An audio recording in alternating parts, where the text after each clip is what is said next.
नमस्कार दोस्तों, स्वागत है आपका सीपी स्मार्ट क्लासेस में। दोस्तों, आज के इस रोजगार समाचार के वीडियो में 69,000 शिक्षक भर्ती के साथ एलटी ग्रेड और यूपीपीएससी की न्यूज़ है। तो सबसे पहले 69,000 शिक्षक भर्ती की बात करते हैं। आज जारी होगी शिक्षक भर्ती की जिला आवंटन की सूची। तो जिला आवंटन की सूची आज जारी कर दी जाएगी। काउंसलिंग 3 से 6 जून तक आयोजित की जाएगी। ऐसे में जिला आवंटन की सूची जारी होते ही अभ्यर्थियों को काउंसलिंग के लिए संबंधित जिलों की ओर रवाना होना होगा और आज से जो है आप कहीं पर भी आ जा सकते हैं, लेकिन सोशल डिस्टेंसिंग आपको बनाना पड़ेगा। उत्तर प्रदेश बेसिक शिक्षा परिषद की ओर से जिला शिक्षा एवं प्रशिक्षण संस्थानों और जिला बेसिक शिक्षा अधिकारियों को आवश्यक निर्देश जारी कर दिए गए हैं। शिक्षक भर्ती की न्यूनतम अर्हता अंक पाने वाले अभ्यर्थियों ने अपने आवेदन में वरीयता क्रम में 75 जिलों के विकल्प भरे हैं और सूची के हिसाब के प्राप्तांक और भारांक वरीयता के आधार पर आज तय कर दिया जाएगा कि किस छात्र को कौन सा जिला मिला। तो छात्रों को उन जिलों में काउंसलिंग के लिए जाना होगा। जिनकी काउंसलिंग 3 तारीख को होगी उनके लिए बिल्कुल टाइम नहीं है, उनको जल्द ही निकलना पड़ेगा काउंसलिंग के लिए। और जिनकी काउंसलिंग 4, 5, 6 को है उनको थोड़ा सा अतिरिक्त समय मिल जाएगा। सचिव बेसिक शिक्षा परिषद विजय शंकर मिश्र की ओर से जारी दिशा निर्देश में कहा गया है कि कोरोना वायरस से बचाव के मद्देनज़र काउंसलिंग स्थल पर सोशल डिस्टेंसिंग की उचित व्यवस्था की जाए। काउंसलिंग स्थल पर स्थानीय पुलिस प्रशासन से समन्वय स्थापित कर पर्याप्त पुलिस बल की उपलब्धता, सैनिटाइजर आदि की व्यवस्था सुनिश्चित की जाए। पर्याप्त संख्या में काउंटर बनाए जाएं और कर्मचारियों की ड्यूटी लगाई जाए ताकि किसी काउंटर पर भी भीड़ इकट्ठा न होने पाए। साथ ही आवश्यक भौतिक संसाधन की व्यवस्था भी की जाए। इसके साथ ही यह भी ध्यान रखा जाए कि किसी भी केंद्र में भगदड़ की स्थिति उत्पन्न न हो। अभ्यर्थियों की नियुक्ति प्रक्रिया पूरी होने तक शिक्षा विभाग के अफसर संबंधित जिलाधिकारी से सतत संपर्क में बने रहें ताकि किसी भी प्रकार की अनपेक्षित गतिविधि को रोका जा सके। काउंसलिंग के साथ साथ एक दिक्कत और आने वाली है, वो ये है कि काउंसलिंग के जिलों तक तो लोग पहुंच ही जाएंगे, लेकिन कोविड-19 के मद्देनज़र होटल, रेस्टोरेंट आदि बंद होने से अभ्यर्थी कहां पर ठहरेंगे। तो अभ्यर्थियों के ठहरने और भोजन आदि की दिक्कत आएगी, क्योंकि सभी रेस्टोरेंट, होटल बंद हैं। कहां पर भोजन करेंगे, कैसे करेंगे, इन सब की दिक्कत आएगी। अभ्यर्थियों में बड़ी संख्या में महिलाएं भी हैं। महिला अभ्यर्थियों का कहना है कि मेरिट के अनुसार अगर उन्हें काउंसलिंग के लिए दूर के जिलों में जाना पड़ता है तो उन्हें 1 दिन पहले पहुंचना होगा और अगर काउंसलिंग वाले दिन नियुक्ति पत्र नहीं मिलता है तो अगले दिन का इंतज़ार करना होगा। ऐसे में वह 2 से 3 दिनों तक कहां ठहरेंगे। अभ्यर्थियों का कहना है कि कोविड-19 के कारण रिश्तेदार भी उन्हें अपने घर बुलाने से कतरा रहे हैं। उत्तर प्रदेश लोक सेवा आयोग से अगली खबर है। अब 582 अभ्यर्थियों के अभिलेखों का सत्यापन आज से शुरू हो रहा है। पहले दिन 100 अभ्यर्थी बुलाए गए हैं।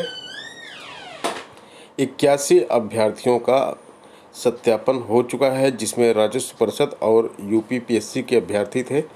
और अब सचिवालय के जो सिलेक्ट हुए अभ्यर्थी हैं उनका डॉक्यूमेंट वेरिफिकेशन होना है। 582 अभ्यर्थियों के अभिलेख सत्यापन के लिए आयोग में बुलाया गया है। सत्यापन में शामिल होना अभ्यर्थियों के लिए होगी चुनौती। अभिलेख सत्यापन की प्रक्रिया में शामिल हो पाना आरओ में चयनित अभ्यर्थियों के लिए बड़ी चुनौती होगी। तमाम अभ्यर्थी दिल्ली एवं अन्य राज्यों में फंसे हैं और यातायात अभी सुचारू नहीं हुआ है। ऐसे में अभिलेख सत्यापन के लिए प्रयागराज आना उनके लिए आसान नहीं है। बाहर रहने वाले ज़्यादातर अभ्यर्थी सत्यापन के लिए 1 दिन पहले ही प्रयागराज पहुंच जाएंगे। उनके सामने सबसे बड़ी समस्या ठहरने की होगी, क्योंकि होटल बंद हैं। यही चीज़ 69,000 शिक्षक भर्ती के अभ्यर्थियों के लिए है जो काउंसलिंग कराने जा रहे हैं। साथ ही अभ्यर्थियों से कहा गया है कि अगर उन्हें खांसी, जुकाम, बुखार या अन्य कोई बीमारी हो तो सत्यापन के लिए ना आए। ऐसे अभ्यर्थियों को भी एक अन्य अवसर दिया जाएगा।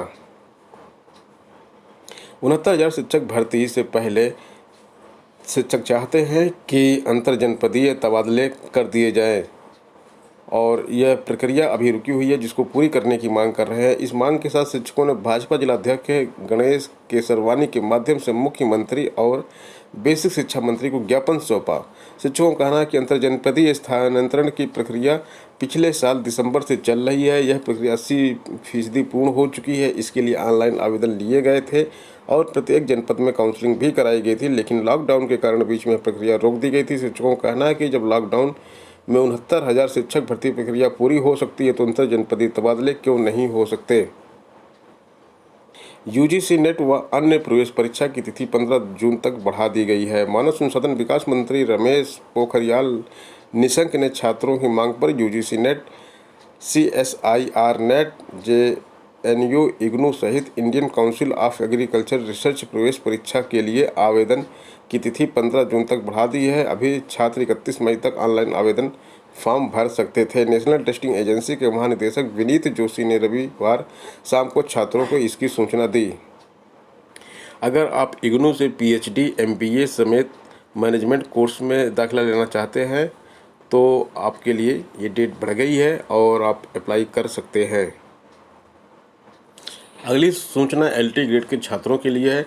नियुक्ति पाने के लिए LT ग्रेड चयनित चला रहे हैं ट्विटर अभियान। उत्तर प्रदेश लोक सेवा आयोग ने LT ग्रेड शिक्षक भर्ती परीक्षा 2018 के तहत 15 विषयों में से 13 विषयों का रिजल्ट घोषित कर दिया है। डॉक्यूमेंट वेरिफिकेशन हो चुका है। सारी फाइलें नियुक्ति की संस्तुति देते हुए शिक्षा निदेशालय भेज दी गई हैं, लेकिन निदेशालय में नियुक्ति देने की दिशा में कोई कदम नहीं उठाया जा रहा है। इससे नियुक्ति की आस में बैठे चयनितों में निराशा व्याप्त है।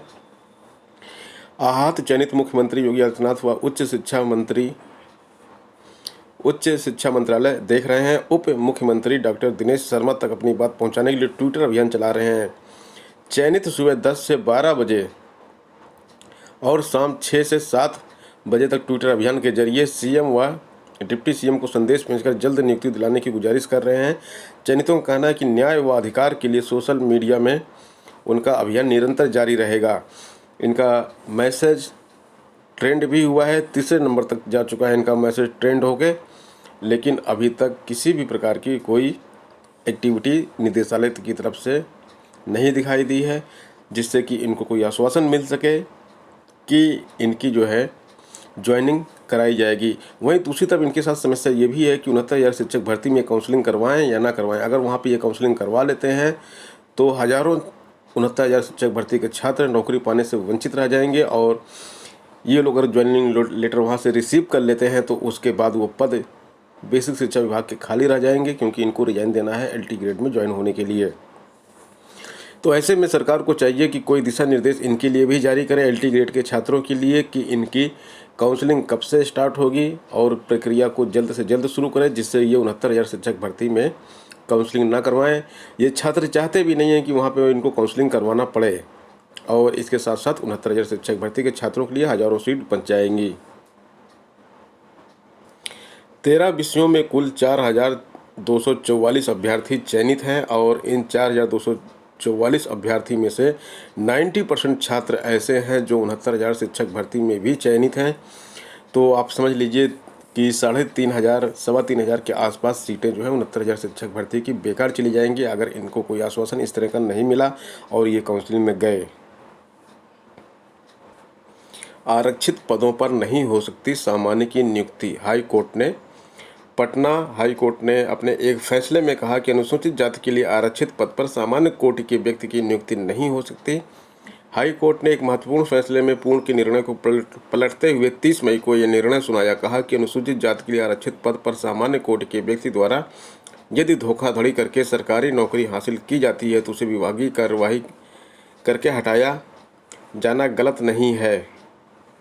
पॉलिटेक्निक प्रवेश परीक्षा में बायोमेट्रिक हाजिरी लगाई जाएगी और यह प्रवेश परीक्षा 2 तरह से होगी। परीक्षा 19 जुलाई को ऑफलाइन होगी और 25 जुलाई को ऑनलाइन होगी। इसके साथ ही काउंसलिंग प्रक्रिया में भी अहम बदलाव किए गए हैं। रविवार को यह जानकारी संयुक्त प्रवेश परीक्षा परिषद के सचिव SK वैश्य ने दी। उन्होंने बताया कि सभी केंद्रों पर CC कैमरे लगाए जाएंगे। काउंसलिंग में क्या क्या बदलाव हुए हैं देख लेते हैं इसको। 15 पाठ्यक्रम ग्रुप की परीक्षाओं के लिए ऑनलाइन टेस्ट के आधार पर प्रवेश परीक्षा आयोजित की जा रही है। पहले काउंसलिंग ऑनलाइन और ऑफलाइन 5 चरणों में होती थी। इस बार यह प्रक्रिया पूरी तरह से ऑनलाइन कर दी गई है। निजी और अनुदानित संस्थाओं में रिक्त रह गई सीटों पर अधिक से अधिक प्रवेश के लिए छठे और सातवें चरण तक प्रवेश परीक्षा में सम्मिलित न होने वाले छात्रों को भी काउंसलिंग में भाग लेने की अनुमति दी जाएगी। पहले संस्था में शिक्षण शुल्क नकद अथवा बैंक ड्राफ्ट के माध्यम से जमा किया जाता था। अभ्यर्थियों को सीट आवंटन के बाद गृह जनपद में ही डॉक्यूमेंट वेरिफिकेशन तथा प्रवेश की कार्यवाही पूर्ण कराए जाने की व्यवस्था की गई है। और यहाँ पे इसका जो टाइम शेड्यूल दिया गया है, 19 जुलाई को सुबह 9 से 12 बजे तक ग्रुप ए की ऑफलाइन परीक्षा होगी। ये दोपहर 2:30 बजे से लेके 5:30 बजे तक ग्रुप ए की परीक्षा ऑफलाइन होगी। 25 जुलाई 9 बजे से दोपहर 12 बजे तक ग्रुप बी, सी, डी, एफ, जी, एच और आई की ऑनलाइन परीक्षा होगी। दोपहर 2:30 बजे से शाम 5:30 बजे तक ग्रुप के 1 से ग्रुप के 8 तक की ऑनलाइन परीक्षा होगी। भर्ती प्रक्रिया में तेजी आएगी पर सोशल डिस्टेंसिंग चुनौती होगी। ये न्यूज़ है यूपीपीएससी की। केंद्र सरकार की ओर से 5वें चरण के लॉकडाउन के दौरान जो रियायतें दी जा रही हैं, उससे लोक सेवा आयोग और कर्मचारी चयन आयोग की रुकी हुई चयन प्रक्रिया में थोड़ी और तेजी आने की उम्मीद है। कंपनियों के मूल्यांकन पर परिणाम तैयार करने एवं भर्ती से जुड़े कार्यालय स्तर पर अन्य कार्य शुरू हो जाएंगे। सबसे बड़ी चुनौती सोशल डिस्टेंसिंग का पालन करते हुए भर्ती परीक्षाएं कराने की होंगी। भर्ती संस्थाओं में सोशल डिस्टेंसिंग को लेकर केंद्र सरकार की ओर से जारी गाइडलाइन का पालन करते हुए परीक्षाएं कराने के उपायों में मंथन चल रहा है। खास तौर से यह समस्या लोक सेवा आयोग में आएगी, क्योंकि यहाँ भर्ती परीक्षाएं ऑफलाइन होती हैं और परीक्षार्थियों की संख्या अधिक होती है। इस महीने 21 जून को पीसीएस, एसीएफ और आरपीएफओ 2020 की प्रारंभिक परीक्षा प्रस्तावित है। इस भर्ती में करीबन 6 लाख आवेदन होते हैं। हालांकि परीक्षा देने वालों की संख्या कम रहती है, पर आयोग को इंतजाम तो पूरा करना होता है। 6 लाख छात्रों का इंतजाम आयोग को पूरा करना पड़ेगा। उदाहरण के तौर पर देखें तो 2018 में 6,35,844 आवेदन हुए थे और प्रदेश के 29 जिलों में 1381 केंद्र बनाने पड़े थे। 2019 में परीक्षा में 5,44,664 आवेदन हुए थे और 19 जिलों में 1166 परीक्षा केंद्र बनाए गए थे। तो इस तरह से परीक्षा केंद्र बनाए जाते हैं और एसएससी की भर्ती परीक्षाओं पर फैसला 1 जून को दिल्ली में होने वाली आयोग की बैठक में लिया जाएगा। एसएससी की अधिकतर परीक्षाएं जो हैं ऑनलाइन होती हैं। इस बैठक के बाद परीक्षा और लंबित परिणाम को लेकर स्थिति स्पष्ट हो सकेगी।